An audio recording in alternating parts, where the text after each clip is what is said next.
একা হয়ে যাও, নিঃসঙ্গ বৃক্ষের মতো, ঠিক দুঃখমগ্ন অসহায় কয়েদির মতো, নির্জন নদীর মতো।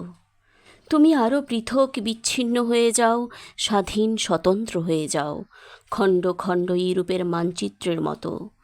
একা হয়ে যাও সব সঙ্গ থেকে, উন্মাদনা থেকে, আকাশের সর্বশেষ উদাস পাখির মতো, নির্জন নিস্তব্ধ মৌন পাহাড়ের মতো। একা হয়ে যাও, এত দূরে যাও যাতে কারো ডাক না পৌঁছে সেখানে, অথবা তোমার ডাক কেউ শুনতে না পায় কখনো। সেই জনশূন্য নিঃশব্দ দ্বীপের মতো, নিজের ছায়ার মতো, পদচিহ্নের মতো, শূন্যতার মতো একা হয়ে যাও। একা হয়ে যাও এই দীর্ঘশ্বাসের মতো। একা হয়ে যাও, একা হয়ে যাও।